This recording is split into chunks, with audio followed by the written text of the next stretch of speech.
Muhammad ibni Abdullah wa ala alihi wa ashabihi wa mawalah wala haula wala quwwata illa billahil.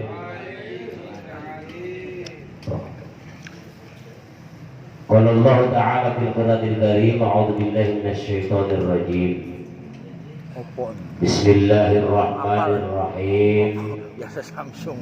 La ilaha illa anta subhanaka inni kuntu minadh dhalimin. Amma ba'du, yang saya hormati wabil khusus guru kita bersama Ustaz Abdul Karim Al-Hafidh, para asatidz, para hujaz dan calon hujaz, wabil khusus jamaah majlis dzikir gabungan. Jadi kalau kita di sini namanya gabungan, bukan ngaji bareng, bukan ar-rahyar, bukan baik Ba'datillah, Pasundan. Jadi gabungan di antara beberapa majelis zikir dan majelis taklim, walaupun hanya perwakilan. Sebetulnya kalau disebut pintar konek, tempat sendiri mau diisi, gitu, di tempat orang nggak mau ngisi, namanya pintar konek. Ya. Wabil khusus bapak-bapak dan ibu-ibu jamaah semuanya yang hadir pada kesempatan ini. Pertama-tama marilah kita panjatkan puja dan puji syukur kehadirat Allah Subhanahu wa taala. Alhamdulillah pada malam yang berbahagia ini, di bulan yang mulia ini, senantiasa kita masih dapat bermuajahah, berkumpul kembali di tempat yang mulia. Monggo Allah, mudah-mudahan langkah kita semua dibalas oleh Allah dengan balasan pahala yang berlipat ganda. Amin. Kalau pahalanya dilipat ganda, aminnya yang semangat. Mudah-mudahan dilipat ganda pahalanya oleh Allah. Amin. Ya, kata Allah, lu ambil aja sedih, gimana gua mau nambah, kata Allah. Ya. Jadi yang namanya dilipat-lipat itu kita ambil yang kencang. Tapi beda. Ada yang amin kencang ikhlas, ada yang enggak ikhlas. Pernah kejadian pada waktu sholat Jumat, jadi saking lamanya khotib itu yang amin teriak. Ketahuan yang amin gak ikhlas sama yang ikhlas ketahuan. Ya, walaupun kita teriak, kalau ikhlas ketahuan ikhlas. Tapi kalau kita gak ikhlas, walaupun pelan-pelan amin ketahuan. Dari mana ketahuannya? Dari muka. Ya, dari muka. Tapi mudah-mudahan semua yang hadir pada malam hari ini selalu ikhlas. Ngarapin ikhlas itu susah, Pak. Ya, sambil berjalan aja ikhlas itu susah. Biarlah kata orang kita ngaji mau di alam, biarlah kata orang kita zikir mau di alam, yang tahu hanya Allah. Ya, yang tahu hanya orang. Mau bilang apa kan? Dia rajin berzikir, rajin istighosa. Ya, yang tahu hanya Allah.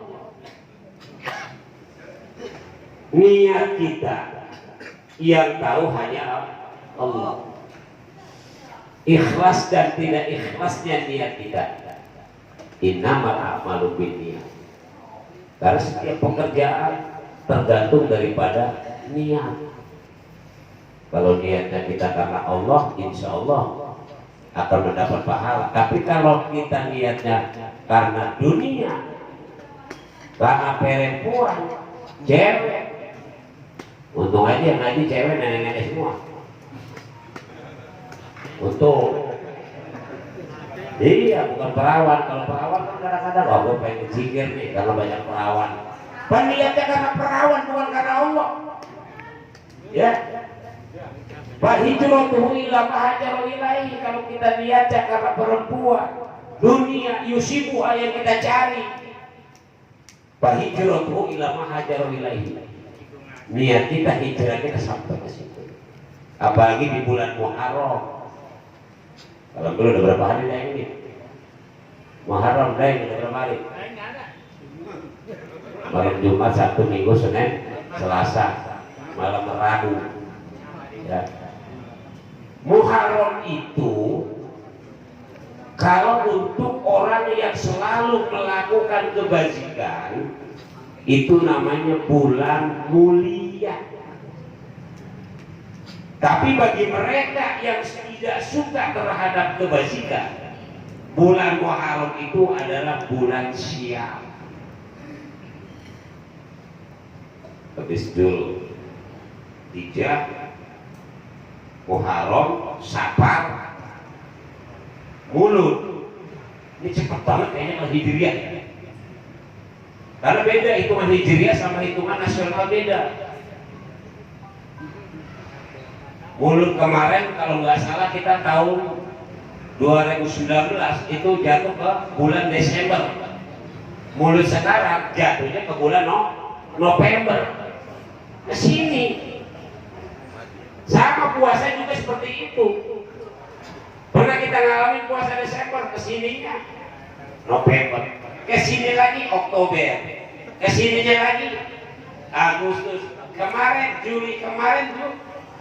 Entar Mei, habis Mei, kayaknya kita balik lagi ke Januari. Allahu a'lam tahun berapa itu. Saya ngalamin puasa bulan Januari. Yang tuanya seumuran saya pasti ngalamin. Ya, kecuali yang masih muda kayak Aceh nggak belum ngalamin Januari puasa. Ya. Loh. Kita akan kembali lagi. Makanya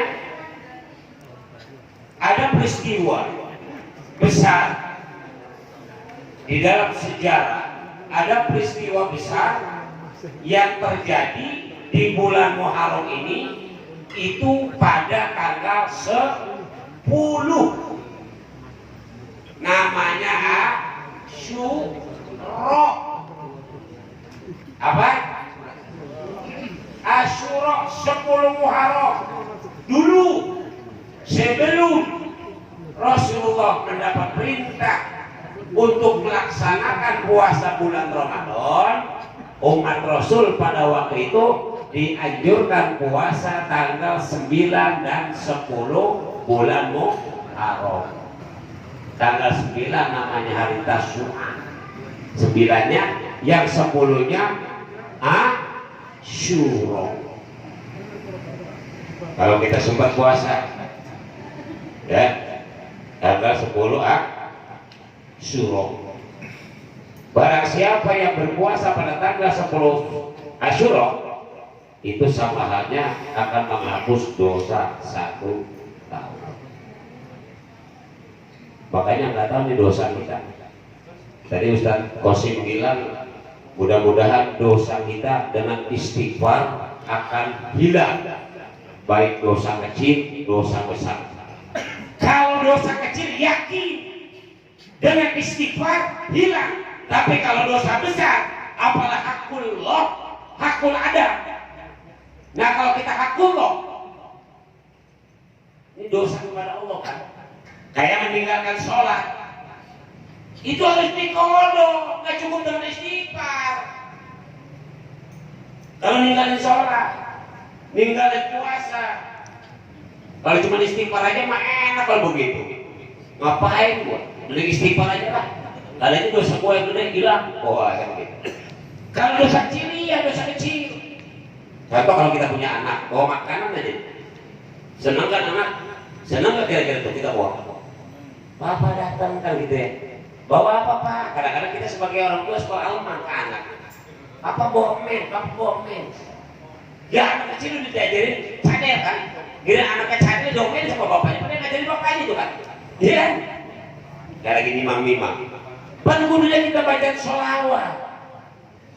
Anak umur 0 sampai 2 bulan biasakan baca la ilaha illallah. Jangan dinyanyi. Ini kadang-kadang dinyanyi. Aku yang bet, aku yang bet. Goyang lompret. Pan yang bet. Katanya goyang lompret. Yengkuk. Cengkareng kapuk. Itu anak kecil kadang-kadang sama orang tua masih kecil udah ditakut-takutin. Gimana takutin kan? Itu orang tua semua nutupin muka kan begitu kan? Cilu, wah, begitu kan? Suka nggak? Ditakutin nggak tuh? Nggak sadar kita. Ditakutin tuh anak. Cilu, wah. Anak siapa ini? Bego tuh bapaknya. Udah tahu anak sendiri. Anak siapa ini? Anak siapa? Untung aja tuh orang belum bisa ngomong deh ya. Kalau belum bisa ngomong tuh orang, bapak. Anak dewek orang ngerti. Apa maning anak uang? Anak dewek orang ngerti. Apa maning anak uang sejen? Orang ngerti loh. Piye dong jadi uang tua. Nah kita biasakan nih. Ini saya berikan saran kepada jamaah yang masih punya anak kecil nih, ya. Yang melihat saya masalahnya ada gitu, saya di Saliminan, pada Karnong, nggak mungkin punya anak kecil, ya. Ya tapi bisa jadi. Nama amruhu idza arada syai'an ayyaqul lakum. Kalau Allah berkehendak pada kamu punya orang lagi, siapa tahu? Nggak usah aneh. Misalkan pada kamu punya orang lagi, geger kan? Tua-tua masih punya. Nggak usah dikekerin, punya anak juga wajar mau bininya. Ini kadang-kadang dia nggak punya laki, bunting kayak geger. Nggak apa-apa bunting lagi juga. Namanya juga perjuangan hidup. Iya deh. Iya. Kayak Pak Ade, Mas Adi, itu udah perjuangan hidup. Pengen tahu tuh berjuang dulu dia. Iya. Kalau kayak mereka saya Ustaz Karim, Ustaz Kosim yang lain masih muda, Bambang Robi masih pegangan hidup. Pegang juga mau. Pegangan hidup. Iya. Kecuali kalau model yang masih baru pengantin anyar, itu namanya pandangan hidup. Iya, begitu dipandang juga langsung. Iya, model kayak kita begini udah pegangan hidup, Bang Dayak ya. Kecuali pada Karno sama Mas Adi udah perjuangan hidup, berjuang dulu dia mau bangun. Tuh kira-kira seperti itu gitu deh ya. Nah, jadi di bulan Muharram ini ada peristiwa besar yang Allah berikan kepada Nabi dan Rasulnya. Mana diantaranya? Nabi Nuh. Nabi Nuh alaihissalam itu selamat dari banjir bandang. Banjir besar. Selama berapa tahun? Selama berapa bulan? 6 bulan. Subhanallah. Ya, itu Nabi Nuh. Nabi kalau nggak salah Nabi yang paling panjang umurnya Nabi Nuh, 1000 tahun kalau nggak salah. Ya. Termasuk anak dan istrinya. Nih makanya nggak usah heran Pak. Ya, kalau ada anak kiai yang degel, tahu degel? Suruh ngaji malas, tapi sadel-delnya anak kiai insya Allah ya biasanya tere, tahu tere ya. Kalau tere itu kadang-kadang pasti ada yang ngalah, tapi kalau terenya tere garong ya tetap ada yang ngalah juga ya. Jadi jangan begini Pak, jangan kita bilang wah anak kiai pasti jadi kayak gini ya. Banyak anak kiai jadi berandalan, banyak anak berandalan jadi kiai. Kenapa? Al ilmu hasiluhu bika'ab la binasab. Karena hasilnya ilmu itu dengan belajar, la binasab, bukan karena turunan. Anak kiai belum tentu jadi kiai, anak ustadz belum tentu jadi ustadz. Tergantung didikan orang tuanya kepada anak. Makanya dari kecil tuh jangan dibiasain anak dinyanyiin, bacain sholawat. Iya.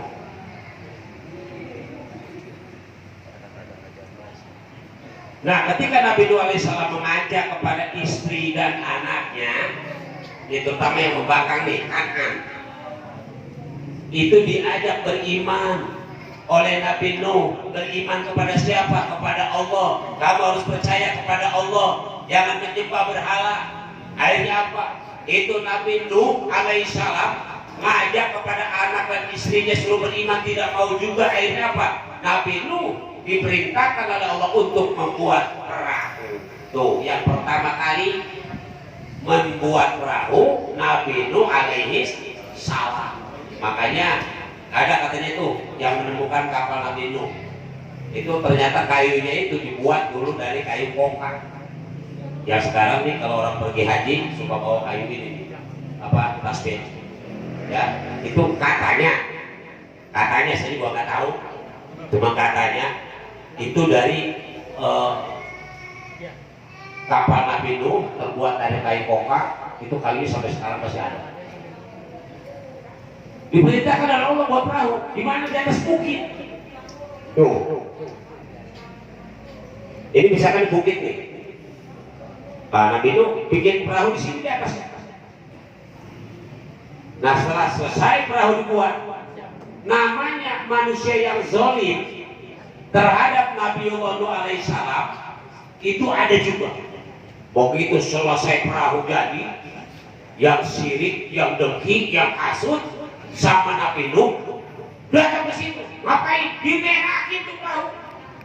Datang ke situ cerot, datang lagi cerot, yang terakhir cerot. Akhirnya apa? Itu perahu Nabi Nuh kotor dengan kotoran manusia. Ada lagi datang orang buta, udah buta nggak tahu diri. Tujuannya mau ngapain? Mau ngeberak juga di situ. Ngeberakin kapal Nabi Nuh. Begitu lagi susah karena dia buta, kepleset, nyemplung di kolam kain. Begitu nyemplung di lalanya, itu orang buta semu bisa melihat. Akhirnya apa? Gue bahwa di kapal Nabi Nuh ada obat.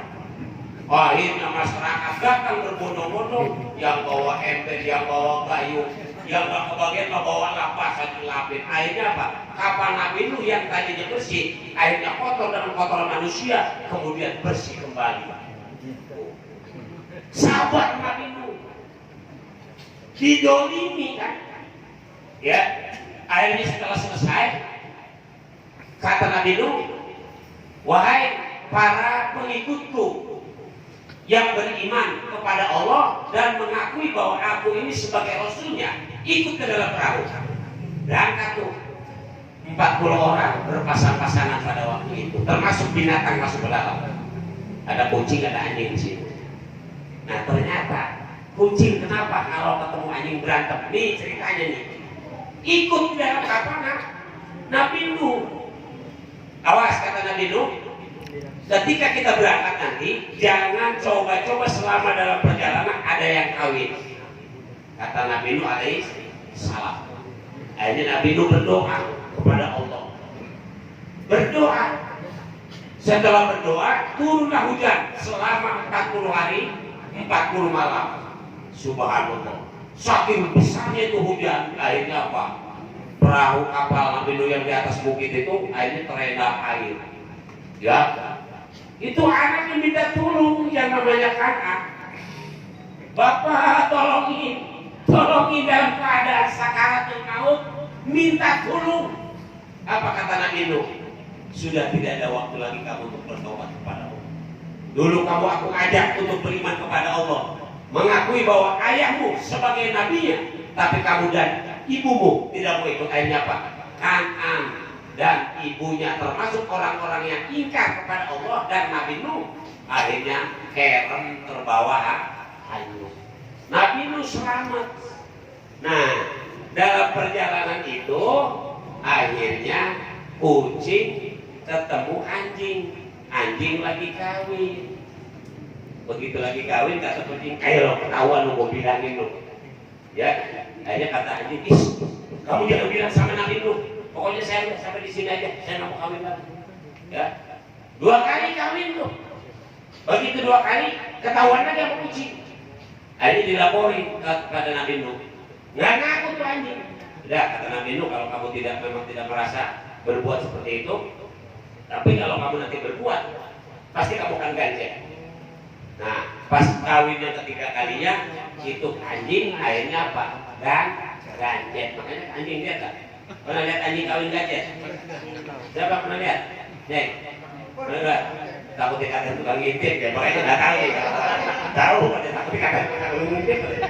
Makanya anjing tuh kalau lagi kawin, ganjen. Itu dulu karena dilaknat oleh Nabi Nuh alaihi salam. Itu akhirnya apa? Tuh pada tanggal 10 Asyura itu Nabi Nuh diselamatkan dengan kaumnya yang beriman kepada Allah. Kemudian Nabi Ibrahim ya bebas dari apa? Dari api, dibakar tuh Nabi Ibrahim oleh siapa? Raja Namrud. Raja Namrud itu Tuhannya banyak. Dia punya Tuhan tuh satu gedung. Ya, yang kecil, yang besar, yang sedang, pokoknya berwarna-warni itu Tuhannya Raja Namrud. Karena Nabi Ibrahim tidak suka, bahkan termasuk ayahnya Ajar, itu tukang bikin patung, dijual tuh patung. Saking sewotnya Nabi Ibrahim, nyebutnya bukan Tuhan, setan. Siapa mau beli setan? Akhirnya apa? Orang ketakutan. Nabi Ibrahim jual setan. Padahal supaya apa? Supaya nggak laku. Itu ayahnya Nabi Ibrahim Azar bikin patungnya dijual untuk disembah oleh manusia. Akhirnya apa tuh? Ketika Raja Namrud pergi berburu, Nabi Ibrahim masuk. Dua acak-acak tuh Tuhan tuhnya itu. Ya makanya kalau orang nyebut Tuhan lama-lama jadi hantu. Coba Tuhan. Macam itu jalan Tuhan. Jadi hantu kan. Yuk hancurin. Semua yang kecil-kecil habis. Tinggal sisanya gede. Kenapa? Sengaja. Tuhan yang paling gede saya sisa ini kampak digantung di lehernya. Maksudnya apa?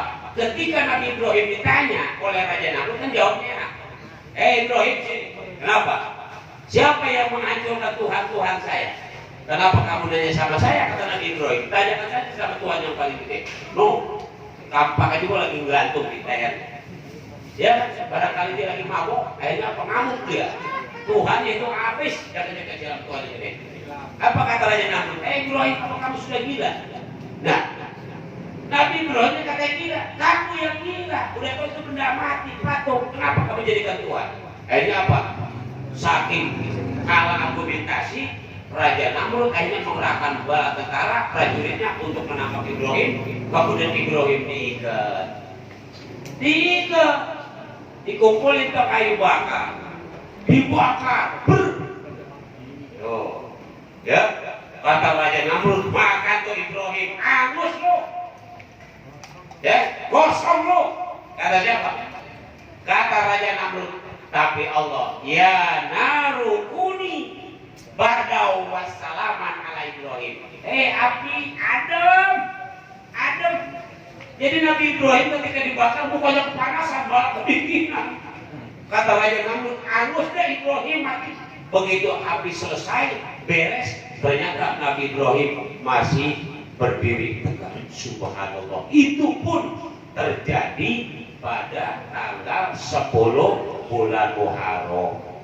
Yang terakhir, Nabi Musa alaihi salam. Selame. Kenapa dikepung? Oleh siapa? Oleh Firaun, dikepung tuh. Nah, kalau pengen tahu kenapa? Nih makanya nih, kalau ada orang cadel jangan diledekin. Ya. Orang cadel itu ternyata turunan Nabi Musa alaihissalam. Kenapa bisa cadel? Firaun nggak punya anak, ya kan?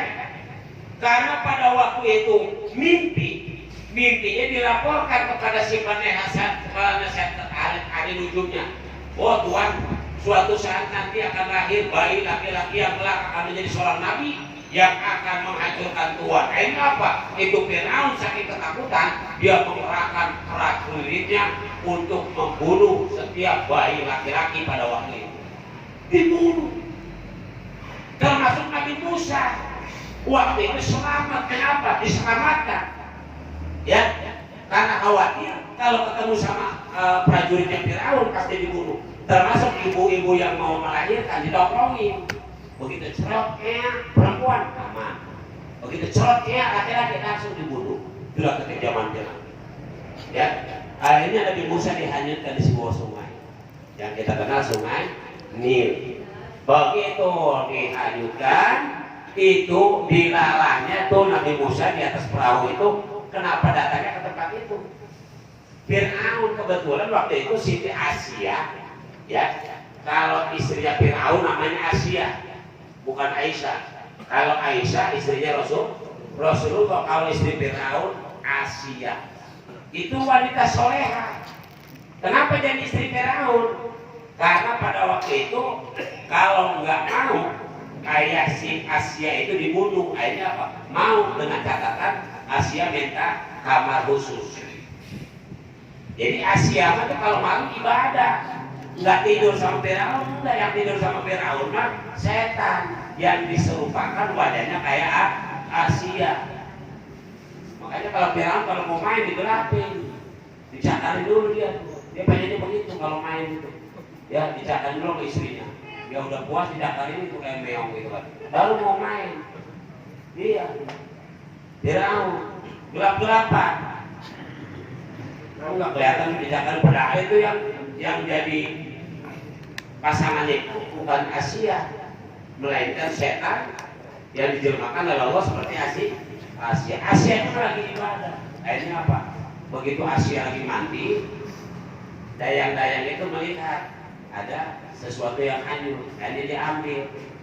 Begitu diambil ternyata bayi laki-laki ganteng Musa alaihissalam.